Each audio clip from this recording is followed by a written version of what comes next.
All right, today we're unpacking an ancient text that honestly reads less like abstract philosophy and a whole lot more like a modern psychological diagnostic manual.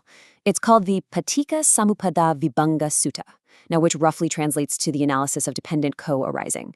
If that sounds like a mouthful, don't worry. What this source material really offers us is a brilliant, step-by-step breakdown of exactly how the human mind constructs its own suffering, and much more importantly, how it can deconstruct it. It all begins with a really profound question. Where does our entire mass of stress and suffering actually come from? I mean, think about your daily experience.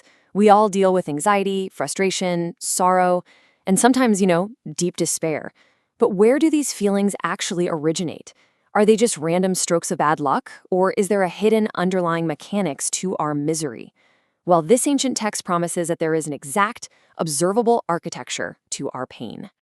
Okay, let's dive into this. Here is our roadmap for today. We'll be covering the architecture of suffering, the chain of origination, decoding the 12 links, reversing the chain, and finally, the end of stress. Section 1. The architecture of suffering, identifying the problem. Before we can dismantle the machine, we really have to acknowledge the inescapable reality of the human experience, exactly as the text describes it.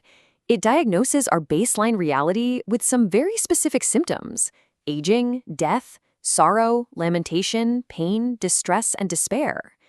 Aging is literally described as the decrepitude, the brokenness, the wrinkling, and the decline of our life force. Death is the breaking up and casting off of the body. But here's the kicker. The text doesn't view these as isolated, unfortunate events. No way. It groups them all together as one giant, systematic mass of stress. This is the heavy burden we're trying to figure out. Section 2. The chain of origination. The dominoes fall. So this is where we introduce the core thesis of dependent co-arising. The premise is brilliantly simple, but honestly, it's devastating in its execution. Nothing happens in isolation. One condition triggers the exact next condition in a relentless mechanical chain reaction. It's like a perfect line of dominoes falling. Notice how quickly they compound. From ignorance as a requisite condition come fabrications. From fabrications comes consciousness. From consciousness, name and form. From name and form, the sixth sense media. And from the sixth sense media comes contact. It is a rapid, inescapable cascade downward from pure ignorance right down to raw sensory contact. Let's move to the second half and see how this builds. From that sensory contact, we get feeling. From feeling as a requisite condition comes craving. From craving comes clinging or sustenance. From clinging comes becoming. From becoming comes birth. And from birth as a requisite condition, then aging, death, sorrow, lamentation, pain, distress, and despair all come heavily into play. Boom! Just like that, the dominoes have fallen all the way down to full-blown despair.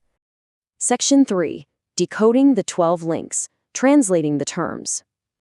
Okay, this terminology is kinda dense, so let's break down the exact definitions. We don't want to get lost in jargon here, because understanding the precise meaning of these terms is absolutely crucial to unlocking the whole system.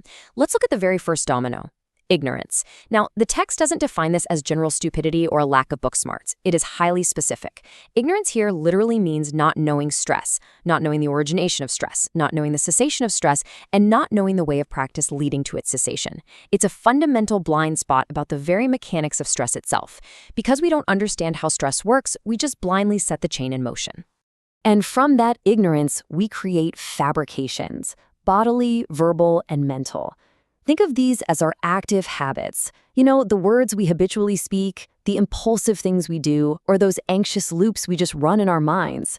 These very actions lay the necessary groundwork for our future states of existence, which the text categorizes into 3 specific becomings: sensual becoming, form becoming, and formless becoming. What's truly fascinating here is the profound numerical symmetry embedded in this text. Over and over again, it relies on the number 6 to categorize the precise mechanics of our sensory experience. And this brilliantly illustrates how it maps out. We have 6 sense media: the eye, the ear, the nose, the tongue, the body, and importantly, the intellect. Notice how the mind itself is treated exactly like a physical sense organ. And corresponding directly to those media are 6 classes of contact: eye contact, ear contact, nose contact, tongue contact, body contact, and intellect contact. Every single way you interact with the universe maps onto this exact grid. Now, all of those senses and contacts rely on what's called name and form. The text defines name as feeling, perception, intention, contact, and attention, essentially our mental attributes.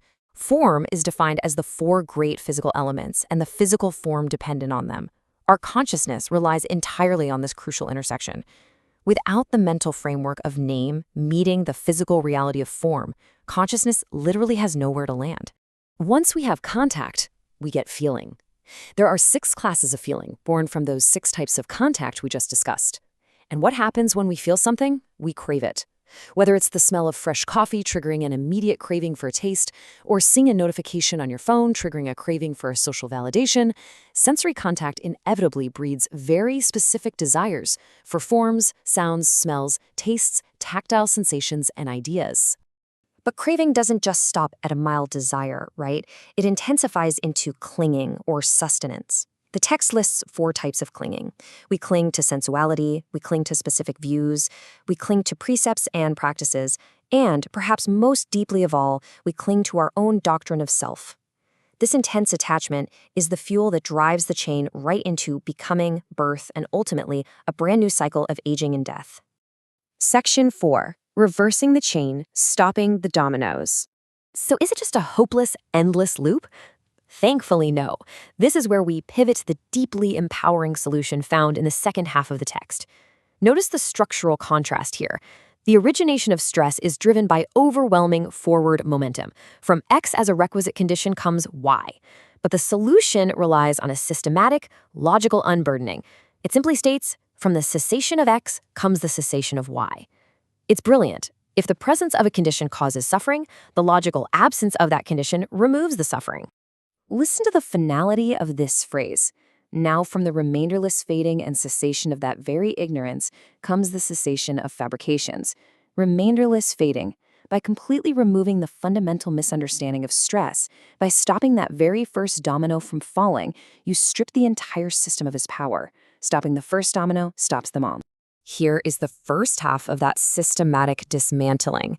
With the fading of ignorance, the bodily, verbal, and mental fabrications calmly cease. From the cessation of fabrications, consciousness ceases to land. From the cessation of consciousness comes the cessation of name and form. By taking out the root cause, we systematically, quietly dismantle the deep mental and physical foundations that trap us in sensory overload. And as the momentum halts, imagine the profound relief as we trace the rest of the reverse chain. The cessation of feeling leads to the total collapse of craving. When craving ceases, there is no more clinging to sensuality, to views, or to a doctrine of self. From the cessation of clinging comes the cessation of becoming, and from the cessation of becoming comes the ultimate cessation of birth. Section 5. The end of stress, the ultimate result. So the crucial point is this ultimate, highly practical takeaway from our analytical blueprint. Such is the cessation of this entire mass of stress and suffering. When birth ceases, then aging, death, sorrow, lamentation, pain, distress, and despair all cease. The ultimate goal of mapping out this incredibly complex 12-link chain isn't just to win a philosophical argument, it is to achieve total, remainderless freedom from the very architecture of human suffering. I'll leave you with this. If this ancient mechanical chain is truly what triggers the stress and anxiety you feel today, what will you choose to observe about your own reactions, feelings, and cravings tomorrow? The diagnostic manual is in your hands now. See if you can spot these links in action in your own life.